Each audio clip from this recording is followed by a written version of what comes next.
Hey folks, welcome to Unqualified, the fantasy football podcast that's been reviewing Popeyes chicken sandwiches since 2017.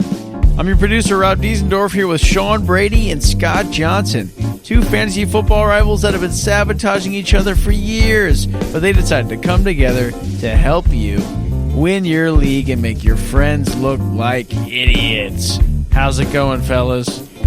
Pretty good. I mean, I didn't have, 3 or 4 Popeyes chicken sandwiches yesterday like someone else, but, I'm hanging in there. Now. It was only 3. It wasn't 4. I bought 4, but I ate 3. Oh, okay. What'd you do with the other one? I gave it to my roommate. Oh, that's nice. What That's a sweet a good guy. roommate. Yeah. What was the damage of 4 Popeyes chicken sandwiches? How much was that? $17. Oh, wow. Not bad. Not the Yeah, worst, it's actually though, yeah. it's not that bad. Considering the not sheer girth of the chicken on the sandwich. That's a gross way to describe a chicken sandwich. It was It a has girth. girthy, meaty, juicy, thick sandwich. I know you're trying to describe it well, Double C? but I don't know. Double C thick. It was... Yeah. It was right. Does it it worth deserve the hype? Yeah, that's what I'm asking. Like, is it worth waiting on a long line for? Because it seemed like that was the case across the country.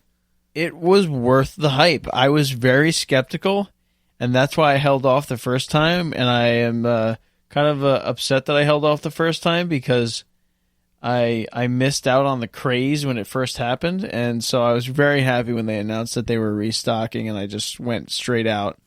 And during the marathon, because I knew it'd be empty, Oh, it was still busy. That's a That's a pro smart move, time. though. Because I think- everyone's down there, and they're not thinking about chicken sandwiches. At least not Right. yet. Exactly. Even though it was busy based on your story, that is a good idea to go in like the second go around though, because the first go around they ran out. Didn't they run out?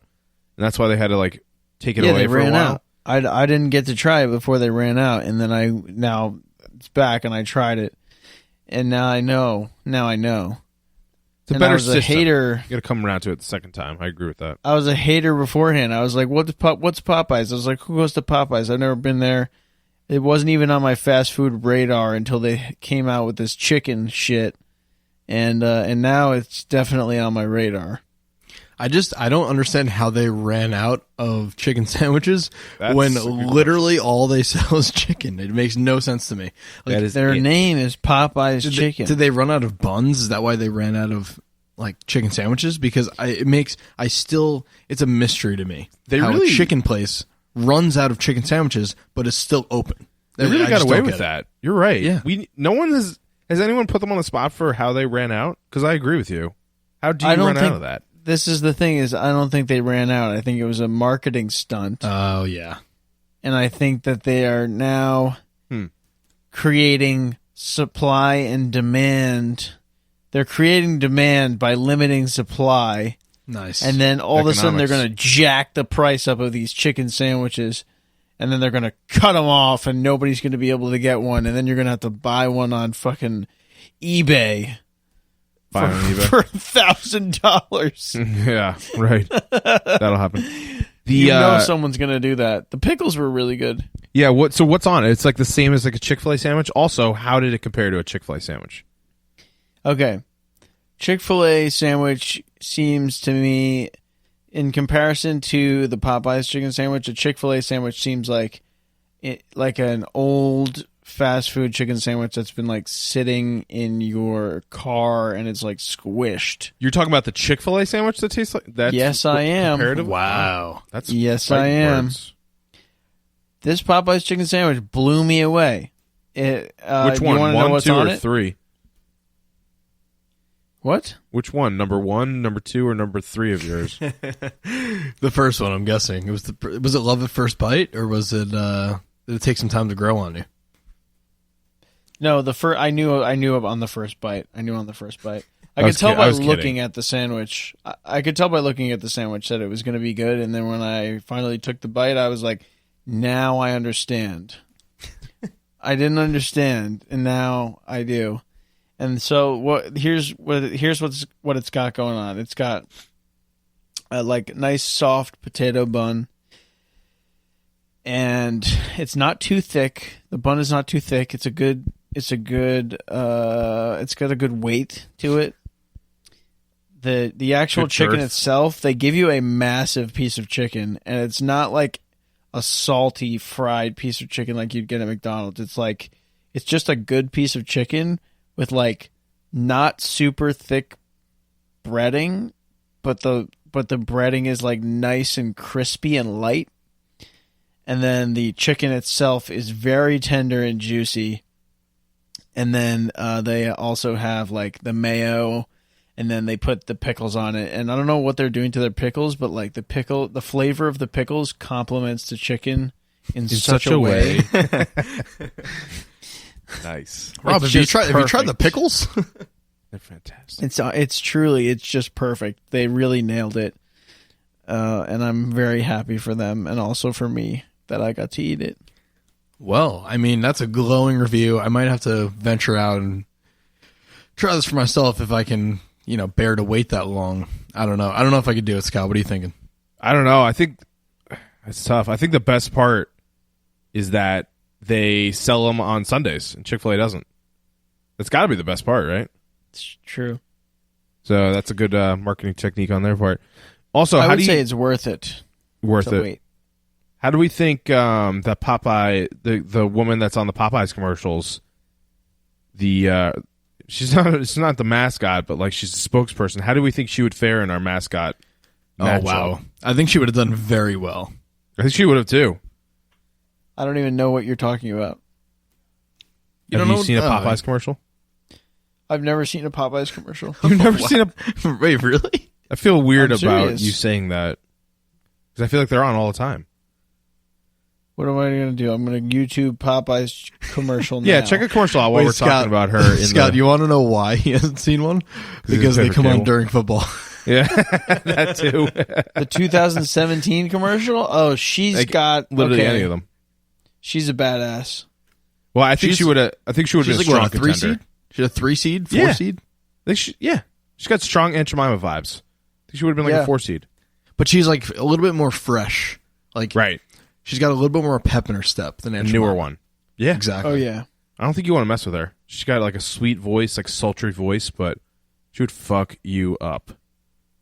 Kind of I like mean- the semis. She looks like a powerful woman. I was going to say, it's funny that you brought up Aunt Jemima because Aunt Jemima finally fell in the semifinals. She had a great run. It's time, Scott. It's time, Rob. We are now set.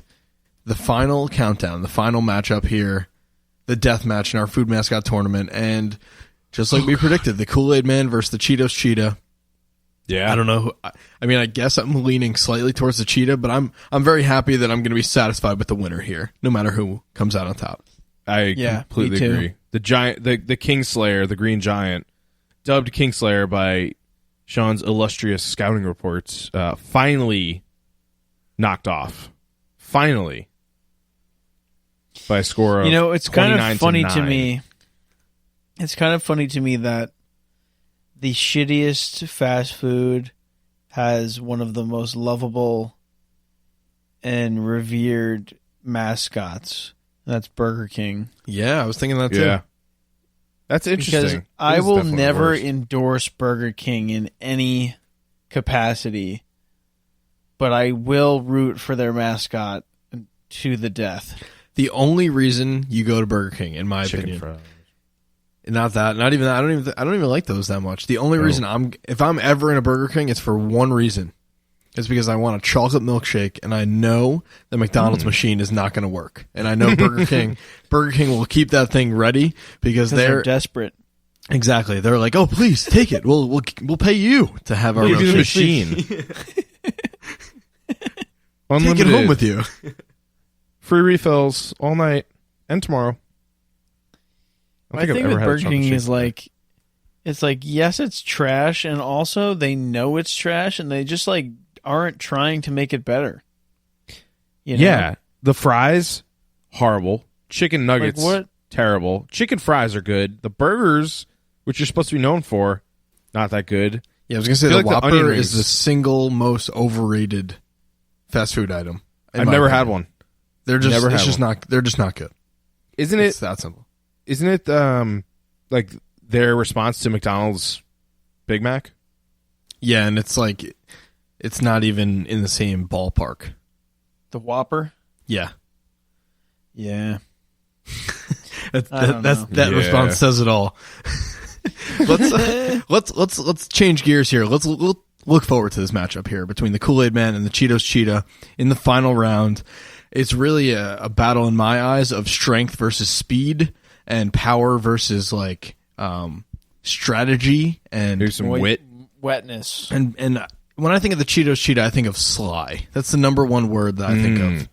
SLY, that. sly. He's got a plan, and hopefully the Kool-Aid Man is ready for it, because otherwise, I mean, I wish I could watch this fight. This is like pay-per-view style stuff here. If we developed our video game, we could watch this. Two extremely deeply cool mascots. One of them with the word cool in their name. I feel like Chester's One a cool name too. Is extremely liquid, and the other is extremely cheesy. Who will come out on top? I love it, and I'm not going to do the scouting reports again this week, but maybe I'll do their road to the finals before we do the voting, like just who they got through on the way to this final matchup. I think we're going to see a nice trail of bodies in their wake. So I can't wait, and hopefully you all tune in and vote tomorrow, because we need it. We need to settle this once and for all. We do. This needs to be over. Everything needs to be over. Including fantasy football, right? Can we? Including fantasy football. It just needs to be over. Let's breeze through this, Scott. Who went off in week 9? Jimmy G, Matthew Stafford, Carlos Hyde. When you say those three names, like, it's a weird freaking week. And but then you get to the normal guys: Christian McCaffrey, Tyreek Hill, both Lions receivers. Zach Ertz is back. I mean, it was just kind of a weird week 9, and Jacoby Brissett getting hurt just kind of was the icing on the cake for that, because now the Colts are in flux. And overall, I would say the biggest trend for me is the burnout has begun. I don't know about you, Scott, but I'm feeling it. Yeah, it's like halfway through the games. I think it was maybe on Christian McCaffrey's on route to his third touchdown, the 55-yard scamper through the middle of the field where no one fucking decided to fucking touch him, and he got 12 points in that one fucking run. I think that was the icing on the cake, where I was like, yep, that's it, I'm done. I'm done with the season, because of course I played him in 2 leagues this week, so that was fun. Yeah. Sorry for the F words. I was going to say, hopefully you're not feeling the burnout as much as we are, and if you are, we're going to fight through it together.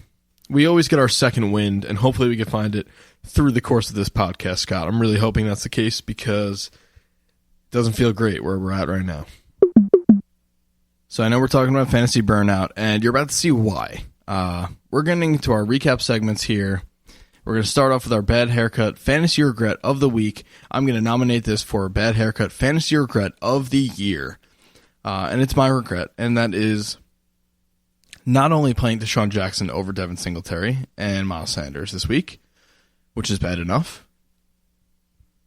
I also kept him on my bench for 9 weeks. I picked him up week 1. He had 39 points week 1. I picked him up right after. Played him in my flex. He got hurt in the first quarter. Torpedoed that week for me. I kept him on my bench for the next 3, 4, 5, 6, 7, 8, 9, 7, 8 weeks. Ignored plenty of guys I could have picked up in the meantime. And then I saw him active this week, plugged him in, gets hurt first quarter again. Of course. Out for the year. Why not? So, I don't know what haircut this is, but I am taking the L on this one, because, I guess this is like the Fryer haircut that you get as like a punishment for a dare, or for a lost bet, where they shave a little opening, I guess, the little hole in the back of your head, and leave the rest of your head with hair, so you look like the Friar Lawrence at the I don't even know where he resides, but That's what it is, because there's no good thing. There's no bright side to this this situation here, Scott. And I mean, Deshaun Jackson is public enemy number one for me right now. He is officially number one on the shit list. Emmanuel Sanders, he's good. He's on one of my favorite teams to watch. He honestly has really changed his game in the last couple of years, and he's become kind of a number one guy. So Emmanuel Sanders, congrats, you're out, and Deshaun Jackson, you're in. You're in the doghouse. You're on the shit list, and I don't honestly think you will ever get out. And I'm sorry about it, but you know you can't bone me like you did this year on my team. Can't bone you that badly. It's like the I didn't want to interrupt. That was good. This is the second week in a row, Deshaun Jackson. I knew it, and I plugged him into my lineup, and I was like, I better not regret this. And I immediately regretted it when I saw like that he re-injured whatever abdomen issue he's got going on. And now he's getting surgery. Yeah. Now he's getting surgery. For the, keep him out 6 to 8 weeks, which he was out. Yeah. He was just out that amount of time. Anyway. You're out 7.5 weeks, and now you get a surgery, and you're out 7.5 another more weeks. That makes a lot of sense. It's like the haircut. It's similar to what you were saying, but like what they do with like rookie hazing. Yes. Like for football players, Exactly. Like Tim Tebow, what they did to him. If you're wondering what some examples are, before we move on, look up Tim Tebow rookie hazing haircut, because it is fantastic. I'm pretty sure it's like an old man balding. They shaved his head in the middle, and then left the sides and like the corners of his head with hair. We should post this on Wednesday. We should. I think we have to do that. So that's our Bad Haircut Fantasy Regret of the Week. I think the bar has been set for Fantasy Regret of the Year. I don't know what could possibly top that. I really hope nothing does, because if we find something even worse than that, it's not going to be a pretty sight. But let's move on, because we got more bones to pick here. We're hashtag canceling someone this week. Our turn down the music, cancel player of the week, and it's not a player, it's a coach. Adam Gase, bye-bye. Oh, God, you're done. Done with you. You're dead to me. Get out of here. I rode for you. I went to bat for you when you did your whole crazy cocaine eyes thing when you first got hired, and I don't know what I was thinking. I wanted to believe. I'm surprised he still has a job. How did he not get fired yet? I wanted to believe, and I bought in, and I liked the things he was saying, and I was duped. And I should have known better. Adam Gase, you know what? Just go coach some obscure Big 12 college football program, because you don't belong on an NFL sideline. Like this is Monday night. We're recording this, and he still hasn't been fired, and it's got to happen soon. But I feel like I definitely called this. Mike McCarthy. I was saying Mike McCarthy needs to be the coach, and Gase did nothing as a Dolphins coach, and look what he's doing to us. Can't even beat his old team that's 0-7. I would say he's like better suited as an offensive coordinator, but I don't even think. No, he's not. I don't even think that's in the cards. Like, when was he successful? When he had Peyton Manning. Okay, I'm pretty sure I could be successful with Peyton Manning. Cool. Hey Peyton, what do you want to run? Oh, okay. What if you throw the ball to Demaryius Thomas, who's a top 2 receiver in the league? Oh, okay. Julius Thomas, top tight end in the league, maybe top 3. Emmanuel Sanders. Oh yeah, like. Great running game. You want us to get you anything else? Best defense? No, you're good? Okay. You do your thing, No, Peyton. that makes sense. You know what? I'll probably tack on 13 extra touchdown passes for you, Peyton, but you usually get like 36 a year anyway, but I'll make it like 50, and like I'll ride the rest of my career on that. That makes a lot of sense. Hey, Peyton. He has more. He helped Peyton Manning get more touchdown passes in 1 year than wins in his entire career at this point. I mean, he's just saying, hey, Peyton, just so we're clear, like, you're good, right? You're going to run whatever offense you want. Okay, I'm going to use this to get any job I want for the rest of my life. Okay. Yeah. We're all good? That's a deal? Okay, sounds good. And it works. It works. Oh, man, it's really a long con. Canceled. I guess Peyton Manning he was just effing with the Jets. I mean, he called Woody Johnson or Chris Johnson and said, hire Adam Gase. And they were like, oh, okay, sounds good. Yep. Newsflash, why don't we just hire Peyton Manning? If we trust Peyton Manning so much, why aren't we hiring him? Just throwing it out there. What a mess. What an absolute garbage. It always has to get worse before it gets better, but how much worse could it possibly get? I don't actually know. That's all I got. Let's talk about nicer things. Beauty sleepers of the year. Lamar Jackson, Austin Eckler, Mark Andrews looking good for you. Ito Smith and Anthony Miller are what they are, but MVP candidate Lamar Jackson. Yeah. He looks amazing. And gotta say this. Patriots' first loss of the year. I called that shit. You did. I thought the Belichick would be ready, but I mean, I guess that's the kind of player that gives them trouble. I remember distinctly Le'Veon Bell giving them a lot of trouble back in the day too, because it's like you can't scheme it totally out of the game, just like you can't really scheme Lamar Jackson's running totally out of the game. So great call by you. I think he's the youngest quarterback to beat Bill Belichick since like 04 or something like 23 and under. I don't know. Something like that. My beauty sleepers, Darnold looks like he's regressing, but it goes into the Gase thing. I don't know what's going on with him. Kalen Ballage is whatever. Curtis Samuel looked really good this past week. Austin Hooper, number 1. And Devin Singletary, finally. Yeah, dude. Finally getting 20-plus touches. If we take the cream of the crop from R2, we take Lamar Jackson, Austin Eckler, and then we have Curtis Samuel, Austin Hooper, Devin Singletary. Yeah. Maybe you throw Mark Andrews in there instead of Hooper or with Hooper. I mean, that's a fucking solid team. Yep. Yeah. So the lesson is, listen to us. Yes. Maybe the lesson will be, don't listen to Rob's beauty sleepers. And I would say, additionally, like be patient with these guys, because Devin Singletary is the type of guy that people are dropping left and right. Like, he looks like he's an RB2 now for the rest of the year. And maybe it's more of a boomer bust RB2, but he's a fantasy starter because that team is not that bad, and he's a really exciting player.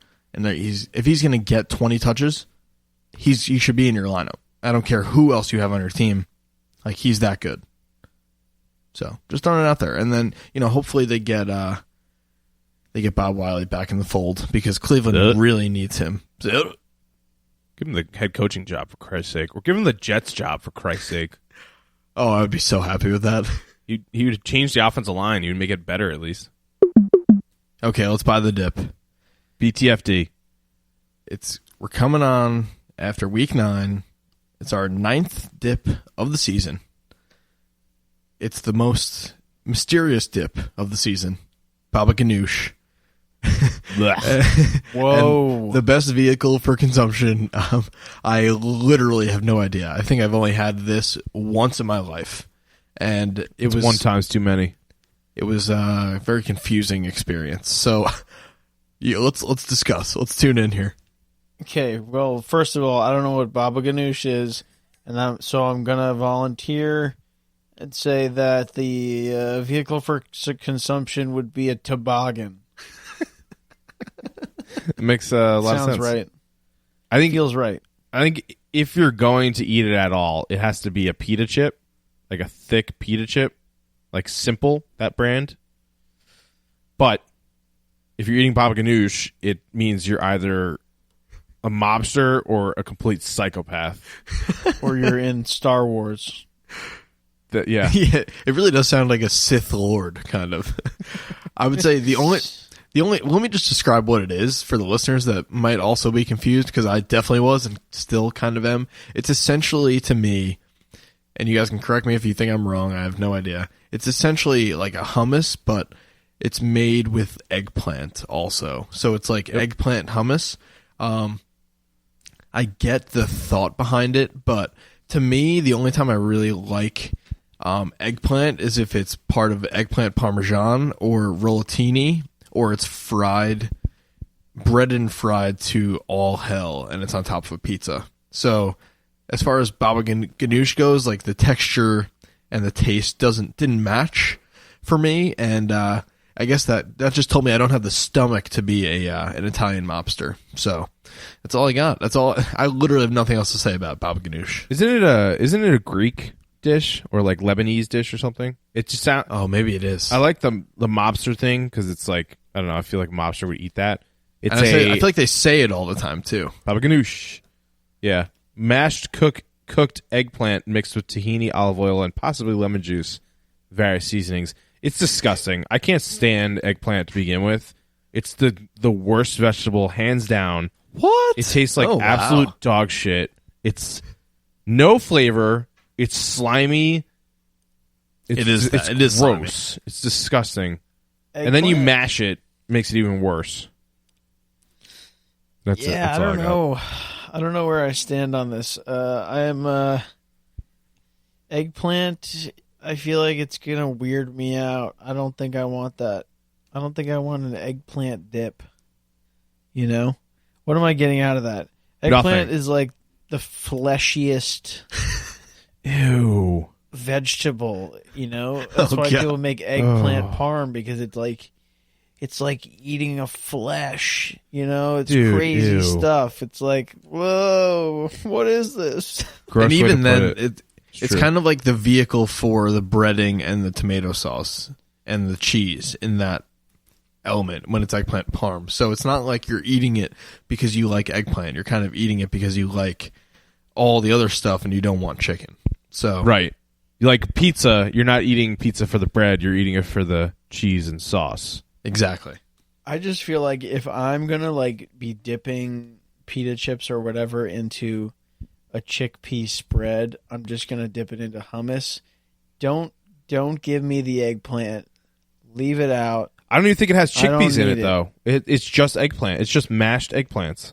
It's just mashed up eggplant. I think it's Nope, like it's not essentially into it. the way you make hummus, but take out the chickpeas and sub in the eggplants. Yeah, that's and then- disgusting. Silly. And then give it a crazy name to make it more appealing, and make it fun to say. Babaganoush, And that's that it. doesn't sound appealing to me. It just No, sounds thank you. like it just sounds like it's gonna be wet and it's gonna be like flavorless. It is a funny Which- word, though. I don't know. It's Or kind, it's it gonna kind have of is wet and flavorless, so it's a good call. Yeah. Sounds like an alien. Oh man, so that was a dud. I was really hoping we'd have a lively discussion on that dip, but I think we did. I'm honestly running out of dips here. There's only so many dips in the world. I have a bunch on tap, but we're going to Babaganoush. We're starting to run out of dips to talk about. So hopefully we have a better one next week. If you want the recipe, you can literally go fuck yourself. And then let's go. Let's move on. let's move Literally. on to. Let's move on to buying the dip in terms of fantasy football. And I will say, Scott, this is probably one of the most important weeks because trade deadline days are coming up, whether it's this week or next week for your league. In all likelihood, it's going to be probably before week 12. So definitely something to keep in mind. And I would say go out ahead of time, load up on high upside guys, trim the fat on your roster, right? Do those 2-for-1 deals so you can go pick up handcuffs and get a better player on the other end.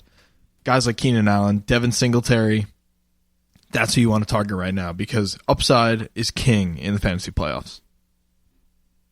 Love it.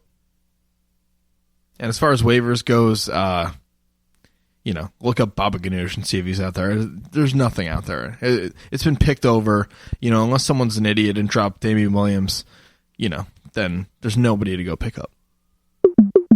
Thursday night football time. Chargers at Raiders. I feel like this is the Raiders' first home game in a while. No, did they play home last week? I think this last week they were home, but they were away for like a month and a half before that. Yeah, it was like 5 or 6 weeks. Wild. Chargers, I don't know where that win came from against the Packers last week, but do we think they're finally coming into form? What's going on here? I mean, they're a very talented football team that finds a way to lose games on a regular basis. So I'm not shocked that they beat the Packers, but I mean, they're just wildly inconsistent. I wasn't shocked, but I was like, oh, of course the Chargers beat the fucking Packers.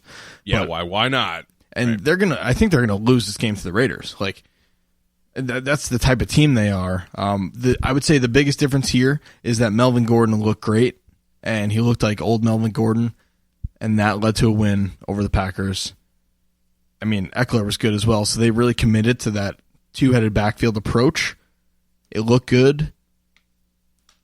I don't know. I still think something about the Raiders that I just can't. 500. I can't not be in on them. Like I don't know if it's a similar thing to the 49ers where it's just like a storied franchise kind of getting the steam going on the tracks here. I love Gruden, love the scheme. It's literally like the 1980s West Coast scheme, but it like works in today's NFL. I really like this team. I think this is a really fun Thursday night game, and I'm kind of shocked because coming into the year, I would have thought this would have been like a 16-point line. Yeah, it's I think it's -1.5 as of Monday night, right? So let me see here. I didn't write this down. I don't know why I missed this one. Yeah, I think it's Oakland -1.5. I'm gonna take the Chargers in this one, and I'll tell you why. Well, first let me talk about the matchup. The Texans, besides Week 3 against the Texans, when they gave up 3 touchdowns and 8 catches and 122 yards to tight ends, the Chargers have not let up a touchdown to a tight end this year, and they've held opposing tight ends to 42 yards or less 7 total times. So this is a tough matchup for Darren Waller, and he's also getting what's it called? Other tight ends are scoring. Oh yeah, what was that? He's getting. I feel like he's getting like game plan for their bracket covering him. They're rolling the safety to his side of the field, and I agree. It's leaving the other no name tight ends open for some to do some damage in that offense. So the Chargers have won the last 4 matchups. The 2 last year, they won 26-10 and 20-6. So pretty handedly. They've covered in all 4 of those games as well. So going back even further, if you go 3 games past that, to the past 7 games against Oakland, they're 6-1 against the spread, and they've covered in 4 straight trips to Oakland, dating back to 2015. So the Raiders have been really good at home, 6-1 in their past 7 games in Oakland, including against the Lions last week. But I'm going to go with the Chargers. I think they need this win. The reason being, they have this game away, and then the next 14 days or 13 days ahead of that. So they have this matchup, and then they have the Chiefs at Mexico City the next Monday after that. So they have a long time, but it's a big change. So they need this win. I don't think they're beating the Chiefs in Mexico City with Pat Mahomes most likely back that week. I don't know. I see where you're going with that, but something about this Raiders team, Josh Jacobs is just intoxicating. He's an incredible football player. I'm taking the Raiders. Rookie of the year. I'm taking the Raiders. I know it's irrational, but they have the juice, and I'm sipping it. Knock twice if you're with me. Knock on wood if you hear me. I just said that wrong twice. You know what I mean? I knew what you were saying. Don't worry. Thank you. Knock on wood if you're with me. All right, that does it for our Week 9 review, our recap, and I cannot stress this enough. Tune into our stories tomorrow. Vote for the winner, the ultimate champion of our food mascot combat tournament. You cannot choose wrong. You already chose wrong if you... I mean, yeah, just tune in and do it. Make it happen. This is it, people. This is what you've been waiting for. Super easy. And then leave us a review. And then go get a Popeyes chicken sandwich. Swear to God, if you don't leave a fucking review, I'm gonna come to your house. I'm gonna find you, and I'm gonna bring you a Popeyes chicken sandwich, and then I'm gonna eat it in front of you. Ooh. Or 3. 3 of them. Triple threat. It's gonna be the saddest day of your life. I still can't believe you ate all those. You're gonna freaking wish you left a review. You'll wish you did. You'll rue the day you didn't leave a review. Let's not do that. You'll review the day. To you, Rob. Let's leave a review, people. You heard it. You'll review the day you didn't leave a review. That was a funny one. Can't believe I'm even talking to you right now. You in your car, on the subway, walking down the sidewalk. At work. I know what you're all about. You just come in here, you listen to this podcast, and then you just get out. You don't even go to the main page to leave a review. It takes 5 seconds. You give it 5 stars. You write, "Oh yeah, this is good." It's so easy. I hope we get a bunch of "Oh yeah, these is good" reviews. Oh yeah. Oh, what is you doing? Oh yeah, these is good, and then sign off. That's what we want. That's all we need. Yes. to Guys, do. is good. Go to the page right now and leave a review saying "These is good." Oh, yeah. Oh, yeah. And that's it. So easy. So easy. Make Rob So Rob easy. happy. Get yourself a Popeyes chicken sandwich and leave us a review. And hopefully the fantasy football burnout will leave you unscathed. But I know for a fact if you don't leave a review, it'll come for you. And you'll feel it just like we are. Well, See you later.